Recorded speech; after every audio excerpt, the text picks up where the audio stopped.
السلام علیکم ناظرین، this is Touheeb Tosvi and you are tuned into my official podcast, جہاں بات ہوگی حقیقت کی، جہاں بات ہوگی شعور کی، جہاں بات ہوگی اس سچ کی جس کو دبا دیا گیا ہے۔ سو سٹے with me, let's begin another thought conversation. ہم آج آپ کو ملواتے ہیں اپنے مہمان سے اور ان سے باتیں کرتے ہیں۔ السلام علیکم۔ وعلیکم السلام۔ کیسے ہیں معین بھائی؟ ٹھیک الحمدللہ۔ سب سے پہلے چلتے ہیں سیاست کے میدان میں اور تھوڑا سا جائزہ لیتے ہیں کہ سیاسی باغ دوڑ جو ہے کہاں تک پہنچ چکی ہے۔ سب سے اہم بات جو کرنٹ افیئر ہے وہ یہ ہے کہ بلدیاتی انتخابات ہو رہے تھے، کیا وجہ بنی کہ ان کو مؤخر کر دیا گیا، بلدیاتی انتخاب ختم ہو گئے، ان کی تاریخ چینج کر دی گئی؟ آپ کیا سمجھتے ہیں یہ چینج کرنے کی وجہ کیا بنی؟ سب سے پہلے میں آپ کا شکریہ کہ آپ نے مجھے موقع دیا۔ دراصل بات یہ ہے کہ میں جہاں تک سمجھتا ہوں کہ حکومت جو ہے وہ سہمی ہوئی ہے۔ حال ہی میں جو واقعات رونما ہوئے ہیں ان کے بعد یہ دنیا کا ضابطہ ہے ایکشن اینڈ ریئیکشن، تو آپ جو کرو گے اس کا رد عمل آنا ہے۔ تو ظاہر سی بات ہے آپ وہ جس طرح الیکشن میں جائیں گے تو عوام نے رد عمل دکھانا ہے ووٹ کے ذریعے سے، تو یہی ہو سکتی ہے وجہ، اور تو کوئی خاص وجہ نہیں ہے نظر۔ اچھا، آپ کیا سمجھتے ہیں کہ یہ جو بلدیاتی انتخابات ہیں ان کے فوائد کیا ہیں؟ دیکھیں بیسیکلی جو فوائد ہے وہ یہ ہے کہ نئے چہرے سیاست میں رونما ہوتے ہیں اور نئے لوگ آتے ہیں۔ یہ ایک زبردست اسی کے ذریعے سیاستدان جو شروعات کرتے ہیں وہ کوئی M N A M P سے نہیں لڑتے، بلکہ وہ اسی یونین کونسل کے چیئرمین بننے سے آگے نکلتے ہیں، پھر سیاستدان بنتے ہیں۔ تو یہ ایک اہم فائدہ جو ہے وہ یہ ہے۔ باقی جو ہے اس میں علاقائی لیول پہ پھر وہ چیئرمین جو ہے تھوڑا موڑا کام کرواتے ہیں، جو ان کے انڈر ہوتا ہے وہ کام کرواتے ہیں، ساتھ میں حکومت سے فنڈز وغیرہ لیتے ہیں، اور مطلب عوامی فلاح و بہبود کے لیے کام کرتے ہیں یہ۔ اور ساتھ ساتھ یہ ہے ان میں اپنا جو ہے وہاں لوگوں کے جو ایشوز ہوتے ہیں ان کو پھر ظاہر سی بات ہے M N A M P کہاں تک گھومیں گے پھریں گے، ان میں پھر یہ علاقے کی یونین سطح پہ مسائل حل کرتے ہیں۔ اچھا، آپ کے سوری آپ کی بات کر دی۔ اچھا، آپ چونکہ توسا شریف سے بیلونگ کرتے ہیں اور وہاں کے آپ کے علاقہ کے لوگوں نے، آپ کے علاقہ والوں نے، وہاں کے باشندوں نے یہ جو بلدیاتی انتخابات ہیں کیا ان سے انہوں نے کوئی فوائد حاصل کیے ہیں کبھی ماضی میں؟ دیکھیں میں یہاں سے افسوس سے مجھے کہنا پڑ رہا ہے کہ میں جس علاقے سے بلانگ کرتا ہوں وہ بستی شادی خیل تحصیل توسا شریف سے ہے، باٹھی اور دیگر وہیں ٹریبل ایریا کے جو علاقے ہیں پہاڑی کوہ سلمان کے، وہاں یونین کونسل تو دور کی بات، وہاں ایم این ایم پی بھی یہ قصہ بھی ختم کرتے ہیں۔ 1947 میں پاکستان بنا ہے، وہاں سے لے کر اب تک میرے خیال میں 75-77 سال ہو گئے ہیں۔ ان 77 برس میں وہاں پہ ایک کام بھی حکومت کی طرف سے نہیں کیا گیا کہ جس پہ میں کہہ سکوں کہ حکومت نے کوئی ایک کام کر دیا۔ اچھا، میں آپ کو بتاؤں میرا جو علاقہ ہے وہاں پہ میرا جو آبائی گاؤں ہے وہاں آپ کو اس دور میں بھی بجلی نہیں ہے، روڈ نہیں ہے، ہسپتال۔ کیا کہہ رہے ہیں آپ؟ بجلی نہیں ہے؟ جی عثمان بزدار کے ہوتے ہوئے؟ یہ میں آپ کو بتاتا ہوں، پہلے میں یہ ذکر کر دوں کہ کیا کیا چیزیں وہاں نہیں ہے اس ٹائم۔ لائٹ نہیں ہے، روڈ نہیں ہے، ہسپتال نہیں ہے، اور سکول نہیں ہے کوئی بہترین، اور اسی طرح ایون کہ صاف پانی وہ بھی نہیں ہے۔ آج کے دور میں بھی وہاں لوگ وہ پانی پی رہے ہیں جہاں ایک سائڈ پر کتے، گدھے، بکریاں، جانور۔ یہ آپ پنجاب کی بات کر رہے ہیں؟ جی پنجاب کی بات کر رہا ہوں اور عثمان بزدار کے حلقے کی بات کر رہا ہوں۔ یہ حال ہے۔ اب آپ کہہ رہے ہیں کہ وہاں پہ عثمان بزدار نے کوئی کام نہیں کروایا، میں آپ کو صحیح بتا رہا ہوں کہ عثمان بزدار کے ہمارے ساتھ ضد تھی یا کوئی اور وجہ، لیکن یہ ہے کہ انہوں نے ہمارے سائڈ پہ جو علاقے ہیں پہاڑی علاقے ان میں ایک بھی پروجیکٹ نہیں دیا، ایک بھی پروجیکٹ 3-4 سال میں نہیں۔ ان کی کیا وجوہات کیا ہو سکتی ہیں؟ یہ اس کے پیچھے کیا ہے کہ لوگ اپنے حق کے لیے آواز نہیں اٹھاتے، وہاں پہ سرداری نظام ہے، جاگیردارانہ نظام ہے، یا آپ کیا سمجھتے ہیں کہ اصل اس کی وجہ کیا ہے کہ وہاں کے جو لوگ ہیں وہ کیوں اپنے حق کے لیے آواز کیوں نہیں اٹھا رہے؟ بالکل آپ صحیح کہہ رہے ہیں کہ اصل وجہ یہ ہے کہ وہاں سردارانہ نظام ہے، تو وہاں پہ لوگ سرداروں نے ہمیشہ ان کو اپنے حقوق سے لا علم رکھا، اور یہی وجہ ہے کہ میں نے پہلے بھی ذکر کیا کہ وہاں پہ کوئی بہتر سکول بھی نہیں دے سکے۔ ان کی وجہ یہی ہے نا کہ اگر سکول لوگ لے لیں گے تو تعلیم سے شعور پکڑیں گے، وہ اپنے حقوق رائٹس مانگیں گے، لیکن سرداروں نے رائٹس تو دینے نہیں ہیں، وہ تو چاہتے ہیں کہ لوگ ایسے ہی جاہل رہیں، وہ ہم سے کوئی پوچھے نہ۔ آج بھی ہمارے سردار وہاں پہ ووٹ لوگ جو دیتے ہیں وہ اس بیس پہ دیتے ہیں. میں آپ یہاں پہ ایک بلوچی جملہ بول رہا ہوں کہ وہ کہتے ہیں میں سردار، یعنی میرا سردار وہ 5 برس کے بعد 4 برس کے بعد ایک دفعہ آتا ہے الیکشن کے ٹائم. وہاں پہ تعزیت ہر چیز، وہ لوگ جتنے بھی 5 سال میں فوت ہوئے ہیں ان سب کی تعزیت پہ آتے ہیں، کسی کے بیٹھک میں بیٹھتے ہیں، لوگ کہتے ہیں او جی میرا سردار آ گیا، میرا سردار آ گیا. اس بیس پہ وہاں پہ لوگ ووٹ دیتے ہیں. تو جب اس بیس پہ آپ ووٹ دو گے تو ان کے نتائج پھر آپ کے سامنے ہیں کہ آپ 77 سال کے بعد بھی وہاں رہیں گے جہاں آپ شروع سے نکل کے آئے ہیں. اچھا، یہ جو ابھی بلدیاتی انتخابات ہو رہے ہیں تو آپ کیا چاہتے ہیں کہ نوجوان نسل اس بلدیاتی انتخابات سے کیا اخذ کرے؟ یعنی آپ ان کو سادہ لفظوں میں کہیں کہ آپ ان کو کیا پیغام دینا چاہتے ہیں؟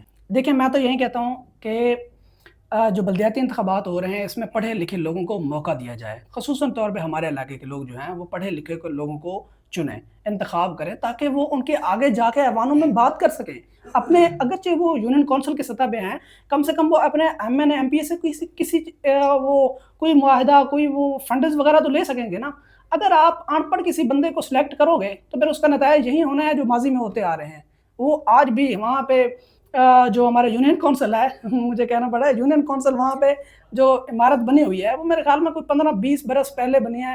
اس وقت ان عمارتوں میں گائے بھینس یہ باندھے ہوئے ہیں انہوں نے یونین کونسل میں. جی یہ یعنی حال ہے. ان کا عملہ کہاں پھر بیٹھتا ہے اور کیا کچھ بھی نظام نہیں ہے. بس ہر کوئی کہیں بھی ملاقات کر لیا عملہ سے مل لیا بس ٹھیک ہے، کیونکہ ان کو اس چیز کا پتہ ہی نہیں ہے کہ ہمارے جو یونین کونسل ہم ایک چیئرمین منتخب کرتے ہیں اس سے ان پر ہمارے کیا حقوق ہیں، ان لوگوں کو پتہ ہی نہیں ہے. اس سے ایک بڑی اہم بات ہے جو تونسا شریف کے حوالے سے ہے.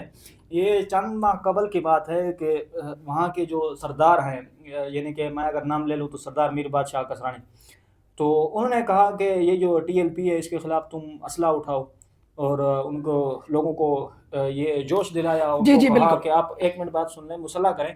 تو مجھے یہ بتائیں، تھوڑا سا سمجھا دیں مجھے وضاحت سے کر دیں، تو یہ اس طرح کرنا یہ کیا کھلی بغاوت نہیں ہے میرے خیال سے؟ دیکھیں یہ اور ان کے خلاف ایکشن کیوں نہیں لیا گیا ابھی تک؟ میں آپ کو بتاتا ہوں اس سے آپ سرداروں کا اندازہ لگا سکتے ہیں ان کے نالج کا کہ وہ کس سطح کے لوگ ہیں کہ اپنے ہی عوام کو کہہ رہے ہیں کہ آپ اسلحہ اٹھاؤ اور ان کے خلاف ہو جاؤ. حالانکہ یہ عوام کا کام نہیں ہے، یہ ریاست کا کام ہے. ہم ریاست سے یہ احتجاج کر سکتے ہیں کہ ہمارے علاقے محفوظ نہیں ہے، ریاست اس پہ توجہ دے، لیکن یہ نہیں ہے کہ آپ عام عوام کو کہیں کہ آپ اسلحہ اٹھائیں. اگر آپ عام عوام کو کہیں گے کہ وہ اسلحہ اٹھا کے نکلیں گے تو اس سے ہوگا کیا؟ ہوگا یہ کہ ان سے تو ویسے بھی ہماری نہیں بنتی، لیکن جب فوج آپریشن کرنے کے لیے آگے آئے گا تو وہ ان سے پہلے ہماری جو لائسنس یافتہ اسلحہ نہیں ہوگا تو وہ ہمیں پہلے اٹھائیں گے. وہ کہیں گے آپ لوگ ہیں ٹی ٹی پی سے. تو یہ مسئلہ ہے. میں تو کہتا ہوں کہ یہ عوامی مسئلہ نہیں ہے، یہ ریاست کا مسئلہ ہے. ہم ریاست سے مطالبہ کریں اس پہ کہ ریاست توجہ دے اس سائڈ پہ.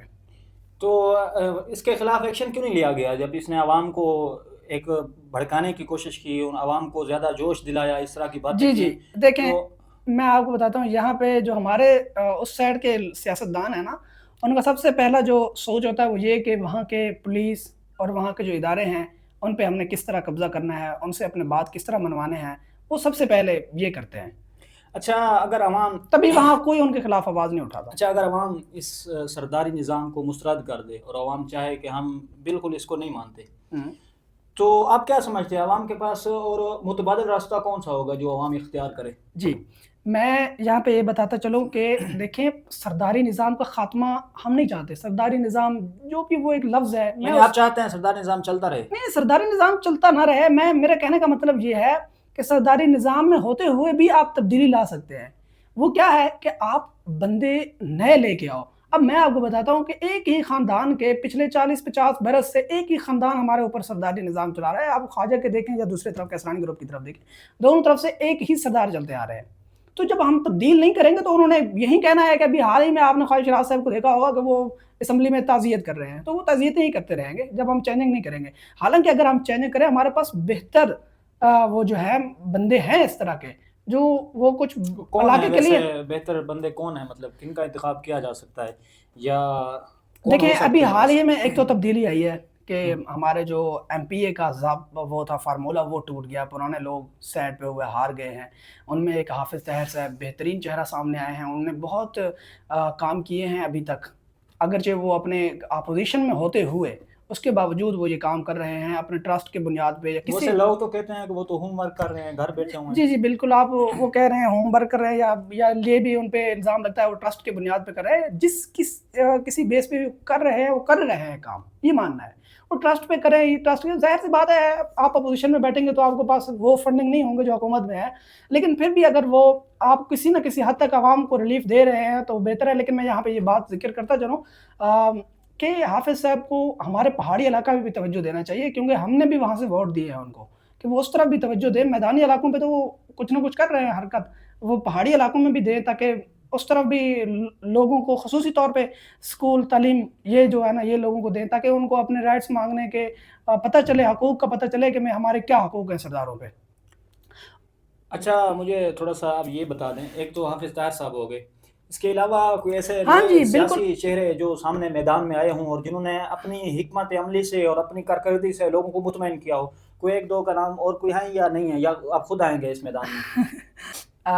اس پہ میں یہی کہوں گا کہ عمران خان کی طرح ایبسولوٹلی ناٹ، فی الوقت تو کوئی اس طرح کچھ کہنا قبل از وقت ہوگا۔ خیر باقی بالکل لوگ ہیں اس طرح کے ہیرے ہیں، بس ان کو تراشنے اور تلاش کرنے کی نیڈ ہے۔ ہاں بالکل، کوٹ کیسرانی کا جو سابقہ چیئرمین ہے مولانا امان اللہ کیسرانی صاحب، انہوں نے بہت زبردست اپنے پرفارمنس کی بنیاد پہ میں یہ بات کہہ سکتا ہوں کہ اس طرح کے لوگوں کو آنا چاہیے آگے، وہ بہتر اقدامات اٹھا سکتے ہیں اپنے علاقے کے لیے۔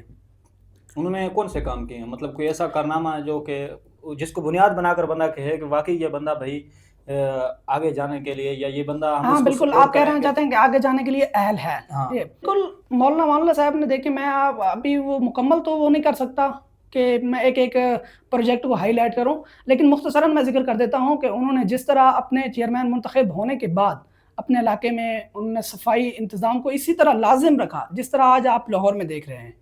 اور اچھا جی یہ لاہور میں تو آج ہی مطلب عثمان بزدار کے دور میں ہم یہیں مسلم ٹاؤن کے رہنے والے تھے، ہم نے دیکھے ہیں یہاں کے حالات، لیکن یہ چیز اس دور میں وہاں پہ صفائی کو انہوں نے لازم قرار دیا اپنے یونین کونسل کے ایریا میں، اور خصوصی طور پہ انہوں نے کہیں گلیوں میں ٹف ٹائل کا نظام کیا، اور سب سے بڑے جو انہوں نے اقدام اٹھایا وہ یہ کہ انہوں نے نشہ ڈرگز کے خلاف جو کریک ڈاؤن کیا، اور پولیس کو مجبور کر کے انہوں نے وہاں پہ، حالانکہ یہ ان کا جو حلقہ ہے یونین کونسل ہے وہاں پہ نشیوں کا گڑھ رہتا ہے، لیکن اسی علاقے میں نے نشیوں کو صف اول میں فجر کے نماز کے لیے بیٹھے بھی دیکھا اچھا ہے۔ یہ یہ صرف ان کا مطلب یہ ایک بہترین اقدام ہے ان کے لیے علاقے کے۔ اچھا یہ تھوڑا سا بتا دیں کہ ان کے پاس عہدہ کون سا ہے، یار وہ سرکاری طور پر کیا عہدہ رکھتے ہیں وہ؟ جی بالکل، وہ ہیں یونین کونسل کے چیئرمین۔ اچھا یونین کونسل کا چیئرمین اتنے کام کر رہا ہے، جی حالانکہ اپریشیٹ کرنا بنتا ہے۔ بالکل، حالانکہ سردار جو ہیں وہاں کے رہنے والے ہیں لیکن وہ اس کو نہیں کر سکے۔ اچھا یہاں پہ میں ایک اور بات بھی کروں تو انہوں نے وہاں اس علاقے میں نا رات کے ٹائم ہر طرف، جس طرح آپ لاہور میں دیکھ رہے ہیں کہ ہر طرف لائٹنگ لگے ہوئے ہیں، جس وقت بھی آپ رات کے 2 بجے جاؤ روڈ سڑک سب روشنی ہے، تو وہاں کوٹ کیسرانی میں رات کے وقت بھی، میں اگر یہ لاہور میں آج اگر میں دیکھتا ہوں تو سب سے پہلے جو میرے ذہن میں نقش آتا ہے سامنے وہ کوٹ کیسرانی کا آتا ہے کہ انہوں نے وہاں بھی اس طرح کا ہی نظام لگایا، اور ساتھ میں سکورٹی، رات کو سکورٹی کو الرٹ کیا، اپنی طرف سے سکورٹی رکھا تاکہ لوگوں کی حفاظت ہو سکے۔ صحیح، ماشاءاللہ، بڑا بہترین ہے۔ لیکن اس طرح کے لوگ پڑے ہیں، لیکن صرف ہمیں تلاش کرنے کی ضرورت ہے۔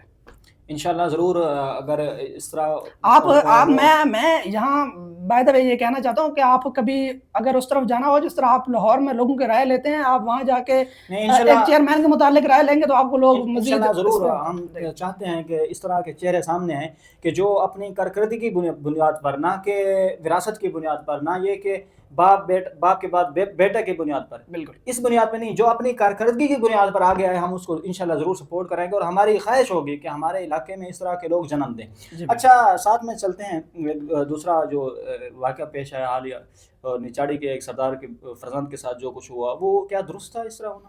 دیکھیں میرے خیال میں سردار جو ہے وہ سردار، میں ہمیشہ کسی سے اگر اختلاف رکھتا ہوں یا کسی پہ تنقید کرتا ہوں تو میرا مطلب شخصیت کو ہٹ کرنا نہیں ہوتا، ان کی پالیسیوں کو تنقید کرنا ہوتا ہے۔